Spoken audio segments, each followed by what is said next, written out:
नमस्कार दोस्तों, जय हिंद। तो हम लोग रीजनिंग के सेकेंड क्लास को मिशन CBT 2 के तहत जो टारगेट बैच है अपना, उसका आज सेकेंड क्लास है। तो सेकेंड क्लास से पहले हम लोगों ने फर्स्ट क्लास में बात किया था कि यह स्टेटमेंट कितने प्रकार के होते हैं। तो मैंने बता दिया था कि स्टेटमेंट 4 प्रकार के होते हैं, है ना। मैंने स्टेटमेंट के बारे में बता दिया था, उसका थोड़ा सा रिवाइज कर लेते हैं। मैंने बताया था A type, E type, I type और O टाइप, है ना। A के लिए मैंने बताया था कि A का मतलब होता है कि जहाँ पे सभी, है ना, सभी के बारे में बताए, है ना, जहाँ पे कोई निगेटिव बात नहीं हो, सभी के बारे में बताए, तो A टाइप में होता है। इसके सब्जेक्ट और प्रेडिकेट के बारे में मैंने बताया था, जैसे कि सभी गाय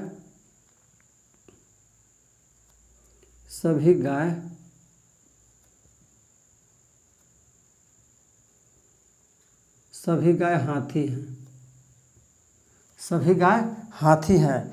तो यहाँ से ये जो है सब्जेक्ट है, तो सब्जेक्ट का मान जो होता है ये 100 होता है, और ये जो है प्रेडिकेट है ना, इसको S कर देते हैं, इसको P कर देते हैं। तो सब्जेक्ट का मान 100 होता है और प्रेडिकेट का मान 50 होता है। तो इस तरीके से हम लोग समझे कि A जो होता है किसको व्यक्त करता है, A जो है ऑल को व्यक्त करता है। किसको व्यक्त करता है? ऑल को। तो यानी कि A टाइप का हम लोग का एक कथन हो गया। कल ही बताए थे कि एक और होता है E टाइप का। E से होता है, E का मतलब होता है नो, है ना। नो का मतलब होता है कि कोई नहीं, है ना, कोई नहीं, कोई नहीं, है ना। जहाँ पे कहेगा कि कोई भी नहीं, है ना, कोई भी नहीं, जैसे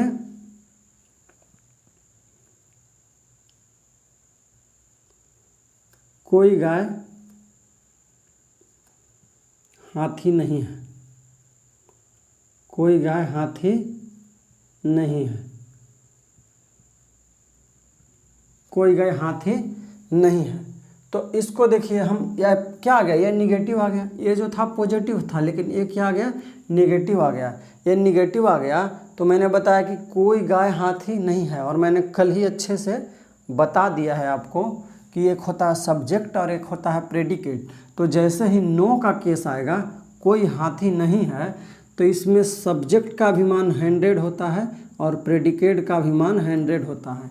तो सब्जेक्ट और प्रेडिकेट दोनों का मान 100 होता है। और मैंने बताया भी था कि एक वाक्य होते हैं ना, ये वाक्य जो आपको दिख रहा है, तो इस वाक्य में ये पहला टर्म होता है, ये होता है सब्जेक्ट, और ये जो दूसरा टर्म होता है वो होता है प्रेडिकेट।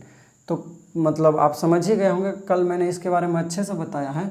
उसके बाद होता है आई टाइप में होता है। तो आई टाइप किसको कहते हैं? तो जिससे सम का भावना व्यक्त हो। तो सम का मतलब होता है कि कुछ, है ना, कुछ। तो जैसे यहाँ पे हो जाएगा कि कुछ गाय हाथी हैं, कुछ गाय जो है हाथी है ना, कुछ गाय हाथी हैं। तो यहाँ से क्या हो जाता है कि सब्जेक्ट का मान 50 हो जाता है और प्रेडिकेट का मान 50 हो जाता है। इस तरीके से अब चौथा जो होता है, इसका जो होता है, यह व्यक्त करता है समनॉट को। किसको व्यक्त करता है? समनॉट को। और समनॉट का मतलब क्या होता है कि जैसे कुछ गाय हाथी नहीं है, कुछ गाय हाथी नहीं है ना। तो कुछ गाय क्या हो गया, हाथी नहीं है।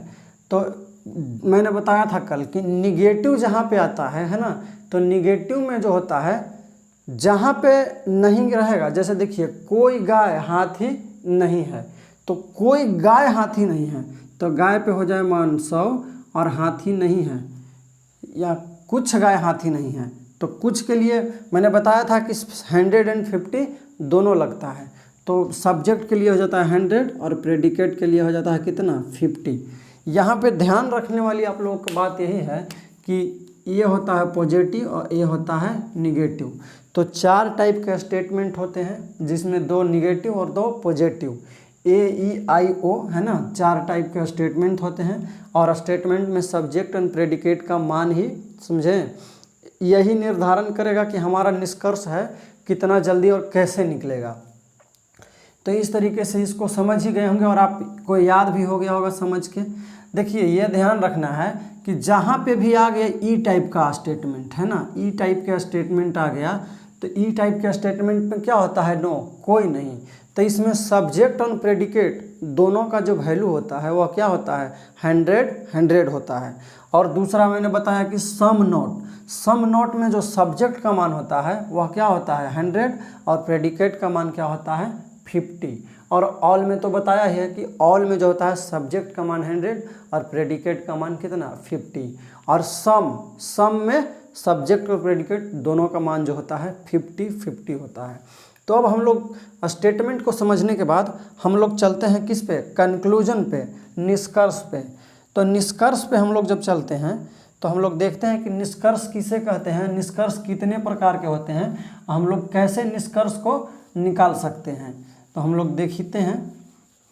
तो देखिए निष्कर्ष जो होता है, मेनली निष्कर्ष जो होता है वह 2 टाइप का होता है। कितने टाइप का होता है, निष्कर्ष जो होता है वह 2 टाइप का होता है। कौन कौन होता है, तो इसके बारे में अभी हम लोग जानेंगे और बहुत ही अच्छे से समझेंगे और एक एक क्लास को, एक एक स्टेप को बहुत ही अच्छे से सीखते चलेंगे। उसके बाद सैलोलिज्म से कोई भी क्वेश्चन गलत नहीं होगा, यह मेरा दावा है। अगर गलत होगा तो नहीं पढ़िएगा। तो देखिए अब हम लोग आते हैं निष्कर्ष पे, हम लोग आते हैं निष्कर्ष पे। तो निष्कर्ष जो होता है ना, मेनली निष्कर्ष कितने प्रकार के होते हैं, 2 प्रकार के होते हैं। कौन कौन, एक होता है प्रत्यक्ष निष्कर्ष, एक होता है प्रत्यक्ष निष्कर्ष और एक जो होता है अप्रत्यक्ष निष्कर्ष। एक जो होता है प्रत्यक्ष निष्कर्ष और एक जो होता है अप्रत्यक्ष निष्कर्ष। प्रत्यक्ष निष्कर्ष को इंग्लिश में बोलते हैं डायरेक्ट कंक्लूजन। क्या बोलते हैं, डायरेक्ट कंक्लूजन। और इसको बोलते हैं इनडायरेक्ट कंक्लूजन, इनडायरेक्ट कंक्लूजन। अब यह डायरेक्ट और इनडायरेक्ट कंक्लूजन क्या होता है, तो वैसे कंक्लूजन है ना, वैसे कंक्लूजन जो एक ही कथन के आधार पर निकाला गया हो, है ना, जिसके लिए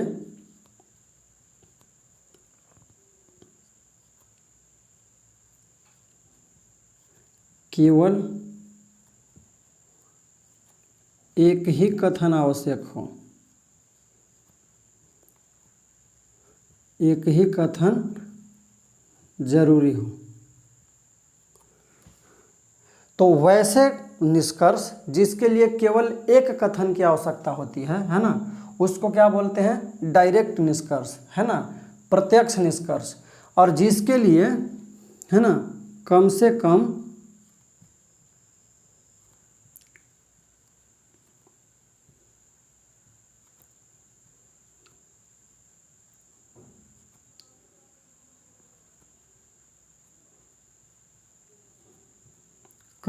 दो कथन जरूरी हो, है ना।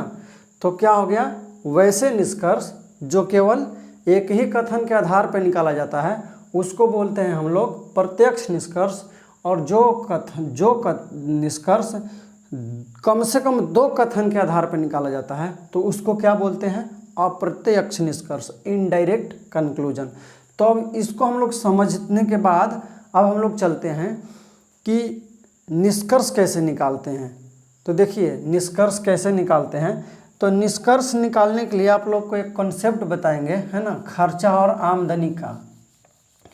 क्या बताएंगे, खर्चा और आमदनी का। और यही खर्चा और आमदनी के आधार पे, है ना, खर्चा और आमदनी के आधार पे सारे रीजनिंग के जितने भी सिलेबस के क्वेश्चन होंगे सारे बन जाएंगे। तो देखिए एक मैंने क्या बताया, आमदनी,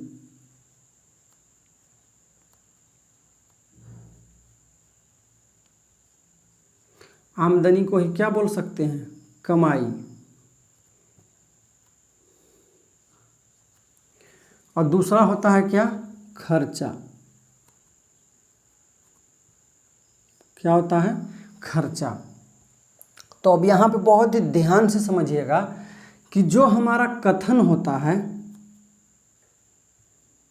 जो हमारा कथन होता है ना, जो हमारा कथन होता है वह क्या होता है? आमदनी होता है। इसको एक ब्लॉक में हम घेर दे रहे हैं कि जो हमारा कथन होता है वह क्या होता है? आमदनी होता है। और जो हमारा खर्चा होता है, यह खर्चा क्या होता है? निष्कर्ष होता है। क्या होता है? निष्कर्ष होता है। तो इसको कैसे हम लोग समझेंगे? तो इसको हम लोग ऐसे समझ रहे हैं कि जैसे मान लीजिए कि आपके पास 200 रुपये पैसे थे, है ना, आपके पास क्या था? 200 रुपये पैसे थे, और जो सामान जो है वह कितने में मिल रहा है? 250 रुपये में मिल रहा है। तो अब आप ही बताएं कि 200 रुपये है और 250 रुपये में सामान मिल रहा है, तो आप क्या करेंगे? खरीद पाएंगे? नहीं खरीद पाएंगे। क्यों नहीं खरीद पाएंगे? क्योंकि आपके पास 200 रुपये है, तो 250 खर्चा कैसे करेंगे? जो आप खरीदी करेंगे वह खर्चा का ही तो रूप होगा। तो 200 रुपये में 250 रुपये खर्चा हम नहीं कर सकते हैं।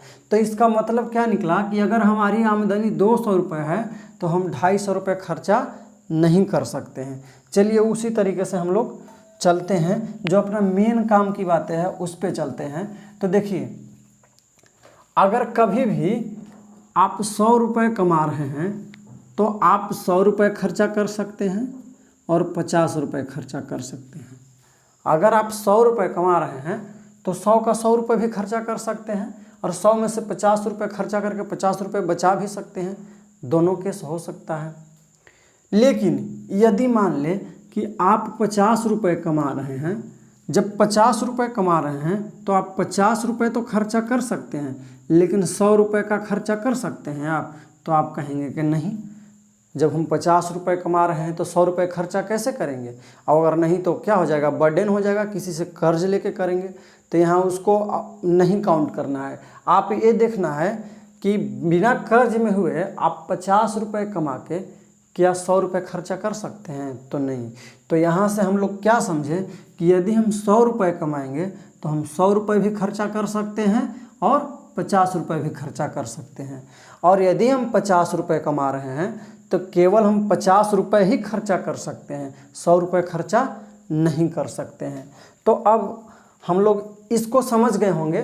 तो अब आपका क्वेश्चन यूँ चुटकियों में बनेगा, बस एक दो जो नियम है उसको याद रखना है। नियम क्या, बस उसको ऐसे ही याद रखना है।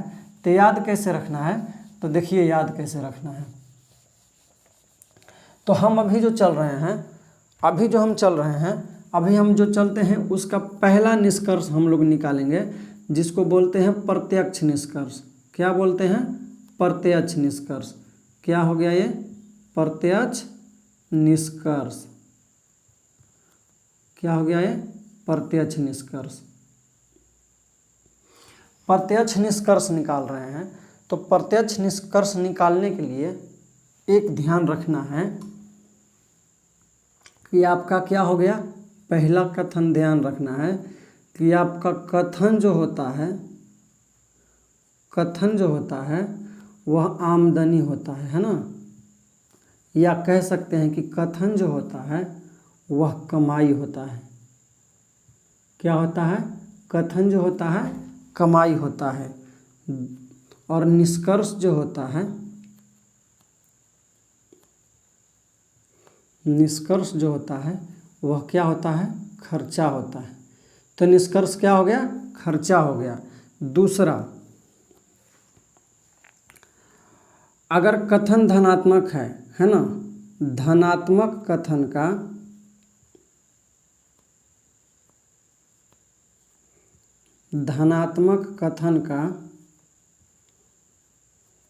का निष्कर्ष भी धनात्मक होगा। निष्कर्ष भी धनात्मक होगा।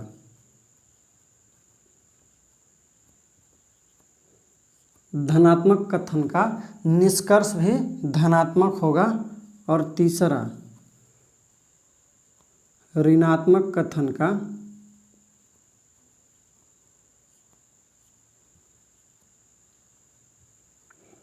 ऋणात्मक कथन का निष्कर्ष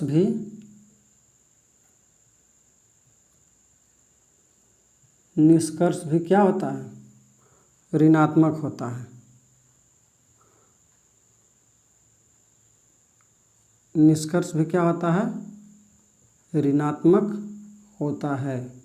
बस यही चीज़ है, ध्यान रखना है। तो इसमें समझने वाली क्या बात है, यदि हम धनात्मक कथन लाएंगे तो धनात्मक परिणाम निकलेगा, और यदि हम ऋणात्मक कथन लाएंगे तो ऋणात्मक परिणाम निकलेगा, और परिणाम ही क्या होता है? निष्कर्ष होता है। तो इसको अगर आप लोग समझ गए होंगे तो अब देखिए हम लोग पहले क्वेश्चन पे आते हैं। अब हम लोग शुरू करते हैं इस चैप्टर का पहला क्वेश्चन। तो जैसे सभी आम मीठे हैं। क्या हैं? मीठे हैं। सभी आम क्या हैं? मीठे हैं। और एक क्या हो गया अपना? कथन हो गया। और कथन देके आपको निष्कर्ष के रूप में ऐसे दे देगा, निष्कर्ष। तो निष्कर्ष पहला, सभी मीठे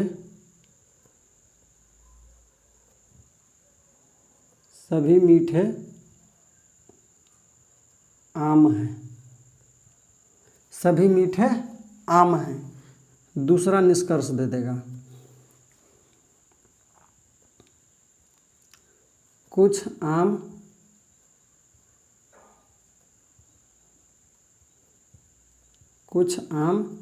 मीठे हैं। कुछ आम मीठे हैं। तीसरा दे देगा,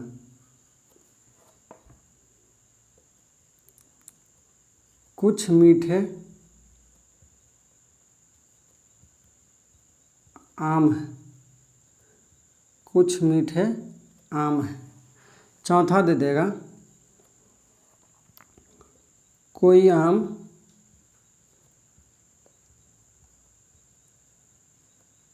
मीठा नहीं है। कोई आम मीठा नहीं है। और पांचवा दे देगा,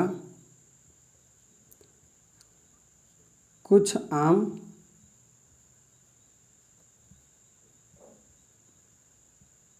मीठे नहीं हैं। कुछ आम मीठे नहीं हैं। अब देखिए ये मेरा क्या है? कथन है ना।